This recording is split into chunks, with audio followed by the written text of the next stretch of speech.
সিলেটের ওসমানী নগরে বিএনপির একটা নেতা প্রবাসে বাড়ি, প্রবাসে থাকে, সিলেট ওসমানী নগরে বাড়ি।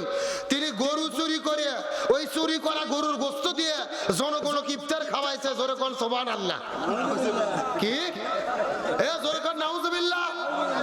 আচ্ছা বলেন তো, চুরি করা গরুর গোশত দিয়ে যদি ইফতার দেয় সওয়াব হবে? কি ডাউট আর কি বাটপার চিন্তা করেন। ও চিন্তা করছে গরু চুরি করলে গুনাহ হয় আর ইফতার করালে সওয়াব হয়, তাহলে গুনাহ আর সওয়াব কাটাকাটি, মাঝখানে জান্নাতের যাব ফাও। কতই সোজা। ইফতার করানো সওয়াব গুরুত্বপূর্ণ। রাসূল হাদিসের মধ্যে বলেছে, যত মানুষকে আপনি ইফতার করাতে পারবেন ওই মানুষগুলো রোজা থেকে যে সওয়াব পাবে আপনি ইফতার করানোর কারণে সমপরিমাণ সওয়াব আল্লাহ আপনাদের আমুলনামার মধ্যে লিখে দেবে। বলেন সুবহানাল্লাহ।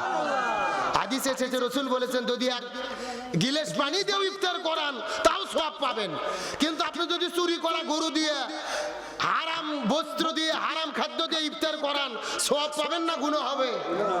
তাহলে বোঝা যাচ্ছে রোজা আছেন চুরি করতেছেন, রোজা আছেন সাদাবাজি করতেছেন, রোজা আছেন গীবত করতেছেন, রোজা আছেন মানুষের হক নষ্ট করতেছেন।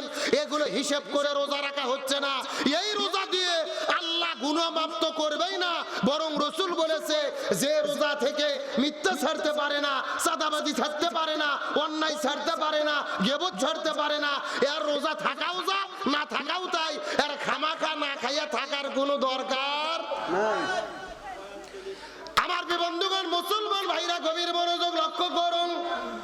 তাহলে আমরা যদি জীবনের গুনাহগুলোকে মাফ করে নিতে চাই আমাদেরকে হিসাব করে রমজান মাসে রোজা পালন করতে হবে। আবার আমার নামাজে হাদিস শরীফের মধ্যে বলেন, যদি কোনো ব্যক্তি অন্য ব্যক্তিকে ইফতার করাতে পারে আল্লাহ তাআলা তার কত ফজিলত, কত গুরুত্ব দিয়েছেন। হাদিস শরীফের মধ্যে রাসূল বলেন, রোজাদার ব্যক্তিদের জন্য আনন্দের সময় হলো দুইটা।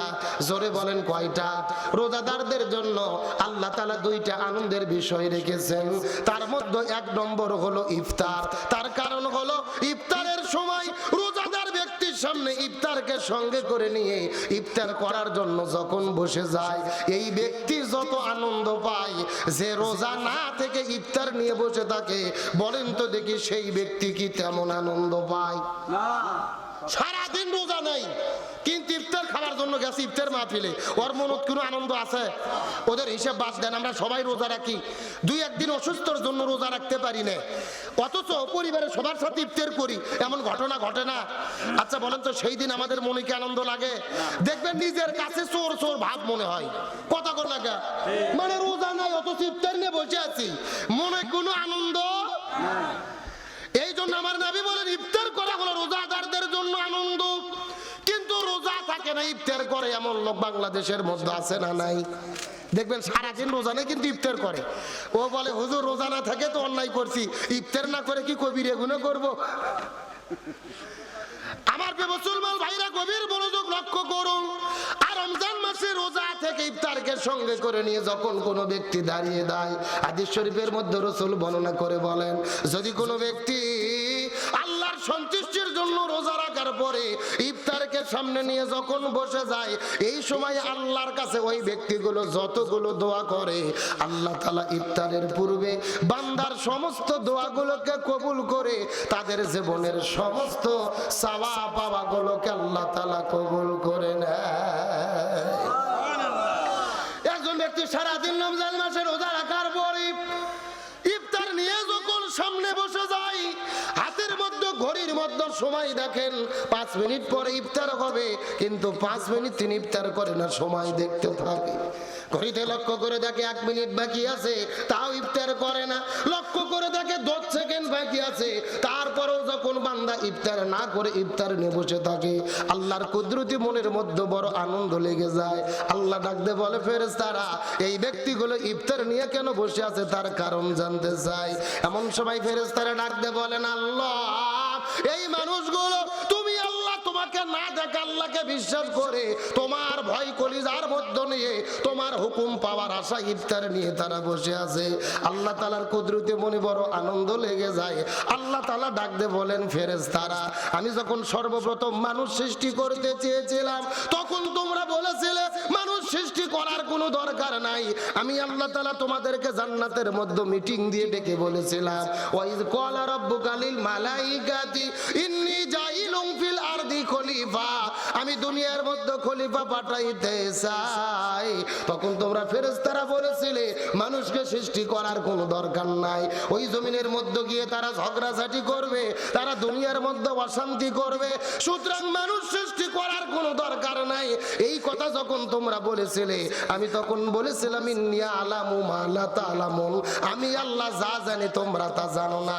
এই যে ব্যক্তিগুলো আমি আল্লাহ না দেখা আল্লাহকে বিশ্বাস করে ইফতারকে সঙ্গে করে নিয়ে আমার হুকুম পাওয়ার আশায় যারা বসে থাকে, তোমরা জমিনের মধ্যে চলে যাও, বান্দাদেরকে বলে দাও ইফতারকে সামনে নিয়ে তাদের মনের যত চাওয়া পাওয়া আছে আমি আল্লাহ যদি আমার কাছে দোয়া করে আমি তাদের জীবনের সমস্ত চাওয়া পাওয়া গুলোকে কবুল আর মঞ্জুর করে নেব।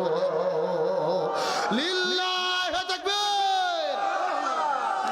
রোজা থেকে ইফতারকে সাথে নিয়ে দোয়া করা হলে এই দোয়া আল্লাহ তাআলা কখনো ফেরত দেবে না, ফেরত দেয় না। সুতরাং সেই ইফতারটা হালাল হবে নাকি হারাম হবে? আরো জোরে বলেন। আমার বন্ধুগণ, মুসলমান ভাইরা গভীর মনোযোগ লক্ষ্য করুন। ইমানের পথে অবিচল থেকে আমার মরণ যেন হয়। আমরা ইমানের পথে মৃত্যু চাই কি চাই না? আর একটু জোরে বলেন। যদি চাই সবাই জবান খুলে আমার সাথে একটু বলেন, ইমানের পথে অবিচল থেকে আমার মরণ যেন তোমারই কাছে মিনতি আমার, ও গো রহিম রহমান। চিন্তাবিদ প্রিয় ভাই হাফেজ মাওলানা মোহাম্মদ শাহ আলম, আমরা ভাইয়ের জন্য দোয়া করি আল্লাহ তাআলা তার কণ্ঠকে কোরআনের জন্য বিশ্বময় কবুল করুক, সকলে পড়ি আমিন। আজকের প্রোগ্রামের অন্যান্য মেহমান বিন্দু, মঞ্চ উপস্থিত শ্রদ্ধাভাজন ব্যক্তিবর্গ, আমার সামনে উপস্থিত দিনদার পরেশগার ইমানদার মুত্তাকি ভাইরা, পর্দার অন্তরালে অবস্থানরত মা এবং বোনেরা, সকলের প্রতি শ্রী মোতাবেক শুভেচ্ছা জ্ঞাপন করে পবিত্র রমজান মাসে রোজা রেখে আপনাদের কাছে জিজ্ঞেস করতে চাচ্ছি, প্রিয় ভাইরা আপনারা সকলে কেমন আছেন? আলহামদুলিল্লাহি রাব্বিল আলামিন। যে আল্লাহ তাআলা দয়া করে মায়া করে মহব্বত করে এই দিনের বেলা কর্মব্যস্ততা থেকে আড়াল করে রমজানে আমাদেরকে কোরআনের এই গুরুত্বপূর্ণ প্রোগ্রামে উপস্থিত হওয়ার জন্য তৌফিক দান করলেন, সে আল্লাহর প্রতি আপনারা খুশি না বেজার? কম না বেশি? যদি হয়ে থাকেন খুশি, মুখে নিয়ে হাসি, উঁচু করে কাল্লা চিৎকার করে পড়তেছে আলহামদুলিল্লাহ। আর জোরে বলি আলহামদুলিল্লাহ। রব্বানা লাকাল হামদ হামদান কাসীরান তয়্যিবান মুবারাকান ফীহি। চিৎকার করে বলি আল্লাহু আকবার। দরুদ ও সালাম বর্ষিত হোক সেই বিশ্ব মানবতার মুক্তির দূত সাইয়্যিদুল মুরসালিন খতামান নবিয়্যিন রাহমাতাল লিল আলামিনের প্রতি দরুদ ও সালাম সকলেই পড়ি সাল্লাল্লাহু আলাইহি ওয়াসাল্লাম। সম্মানিত উপস্থিত হাজিরিন, পবিত্র রমজান মাসে আমরা উপস্থিত হয়েছি। এই রমজান মাসের গুরুত্ব ফজিলত কম না বেশি? কত গুরুত্ব, কত ফজিলত। রাসূল বলেন রমজান মাসে যদি কেউ একটা ফরজ আদায় করে আল্লাহ তাআলা তার আমলনামার ভেতরে ৭০টা ফরজের সমান সওয়াব দান করে দেয়। রমজান মাসে যদি কেউ একটা নফল আদায় করে আল্লাহ তাআলা নফলের বিনিময়ে আল্লাহ তাআলা ফরজের সমান সমপরিমাণ সওয়াব দান করে দেয়। তাহলে সেই রমজান মাসে ইবাদত বন্দেগী আমাদের কম করতে হবে নাকি বেশি? বেশি। আমার প্রিয় বন্ধুগণ, মুসলমান ভাইরা গভীর মনোযোগ লক্ষ্য করুন।